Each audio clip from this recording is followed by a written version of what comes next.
Hello and welcome to Vision Academy. My name is Hanmant Latwa and in this video we are going to write a program to find sum of digits in a given number.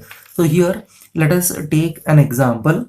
Here if I write 456, then I have to separate each of these digit and I have to add them. So like 4 plus 5 plus 6. So that leads to 15. So in this way, whatever the number that you are going to enter, it has to separate each digit and it has to perform the sum of each digit and it has to print the sum. Now let us write the preprocessor directives. Hash include, in angular brace we'll write standard input output .h header file, and the next preprocessor directive is hash include, in angular brace we'll write console input output .h header file. Now let us write main function. Here I'm going to write void main curly open brace. Here I'm going to declare all the necessary variables which are to be used in the program with the data type int. Now I'm going to write n and then sum is equal to 0 and then one more variable called digit. Now I'm going to write CLR SCR function which is used to clear the screen. Now we will ask the user to enter the number using printf function. In a double quotation mark I'm going to write enter the number. So enter double quotation mark and put semicolon. Now we are going to receive the response from the user through keyboard using scanf function. So here in a double quotation mark I am going to write %d format specifier, in the double quotation mark put comma and we'll take ampersand of n and semicolon.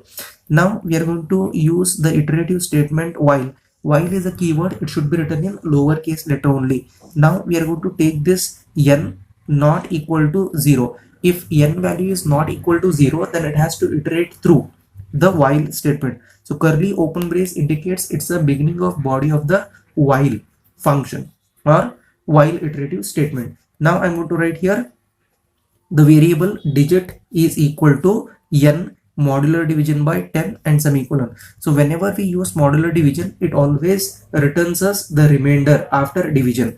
Now I'm going to write the next statement, sum is equal to sum plus digit and then put semicolon. So here n is equal to n integer division by 10 and put semicolon, curly closing brace for this while.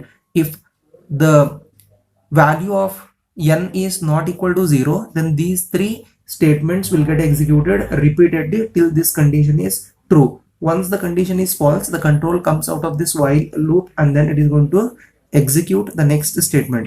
Here next statement I'm going to write in a printf, in a double quotation mark I'm going to write sum of digits is equal to %d format specifier and the double quotation mark, and value will be stored in the variable sum. So here I'm going to write sum and put semicolon. Here I'm going to write get ch function and then curly closing brace for main function. Now let us take an example. Here I'm going to write output and then once we compile and run this program, it will ask the user to enter the number. So here I'm going to write enter the number.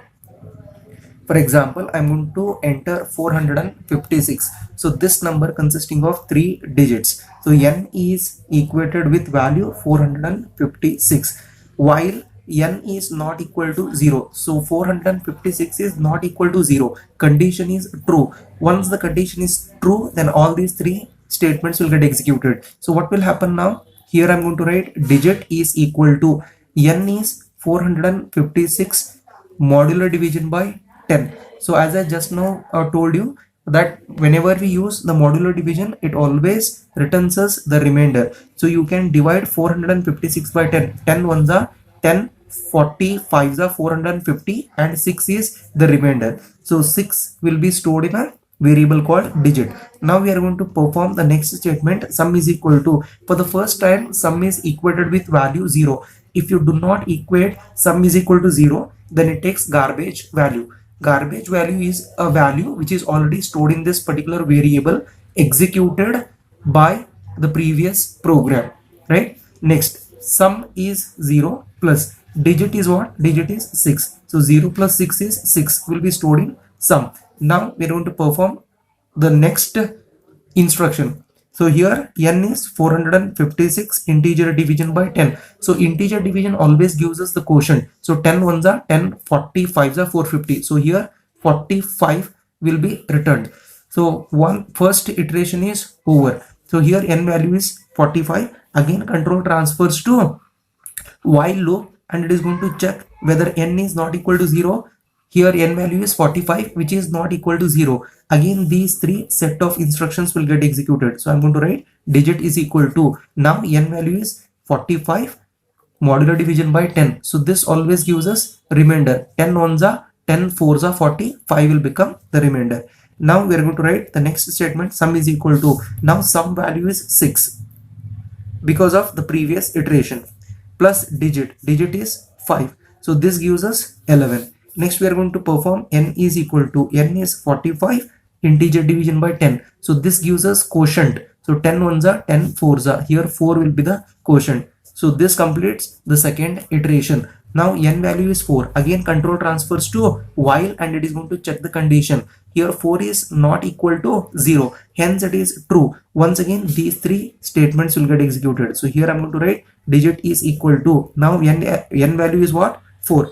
4 modular division by 10. So here is a basic mathematic rule.